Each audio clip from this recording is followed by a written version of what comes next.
Scientific American's 60-Second Science. I'm Karen Hopkin. Think of a top executive at a powerhouse company. You're no doubt imagining someone who's confident and clever, decisive and determined.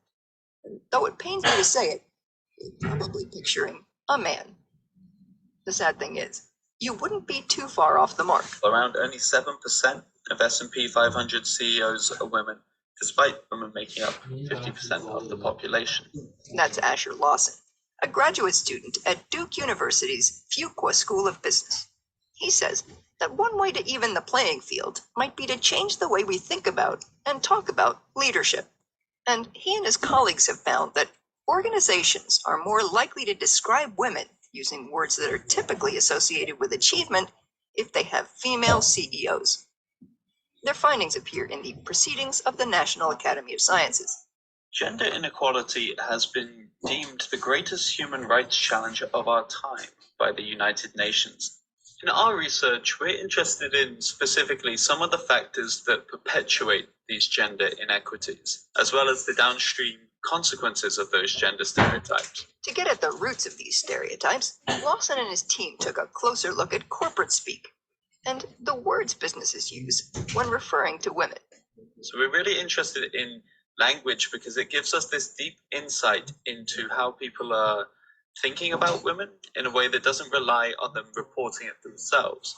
Now, coming straight out and asking companies how they feel about females can lead to some fanciful forecasting.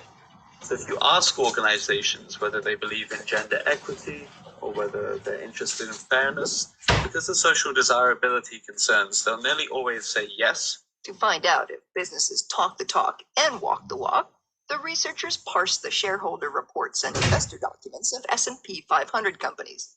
Using natural language processing techniques, they analyzed some 43,000 files, containing more than 1.2 billion words. And they looked for associations between words that signify women, like she and her, and words typically associated with leadership, like assertive or ambitious or effective. One way to think of it is if we had an autocomplete system like you use on your phone, and you said, she is, it would be like, how likely is it that the next word is powerful? Once they assess the association, we then asked, how did these associations change when you hire women as leaders? And we saw the same pattern across all of this data, that hiring women as senior leaders led to an increased association with those leadership congruent traits. And it wasn't that the companies were extolling the virtues of their own specific staff. So it's not just discussion of those new CEOs and board members, but actually generalizes to discussion of women more broadly. So we were heartened to see that. At the same time, they wondered whether there might be any backlash. In other words, when a woman's seen as more competent, is she then considered to be less compassionate or considerate? Happily, we saw that there was no decreased association with being caring and these kinds of likable traits. Even better, the data suggests that the organizations that saw the biggest boost in female-linked leadership language are more likely to hire even more women. This highlights the opportunity for a virtuous cycle where the effect can snowball. Appointing women leads women to be more closely associated with these traits that are seen as necessary to be leaders, and this can actually precipitate hiring more women in the future. So it's a very exciting process to witness. And something the head honcho will surely write about in her next annual report. For Scientific American's 60-Second Science, I'm Karen Hopkin. 这边在讲说，他发现说女性的 CEO 比较少一点，7% 是女性的啊。可是他们说女性呢，她们比较有那种会诊的能力，然后也会比较有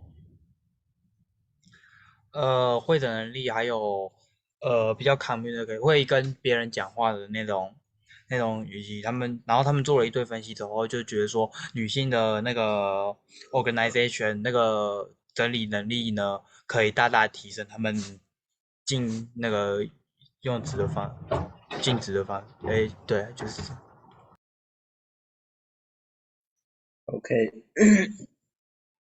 这篇刚才在讲说女生有很多好处，就是可能什么沟通能力很好啊，什么合作能力很好，巴拉巴拉之类的。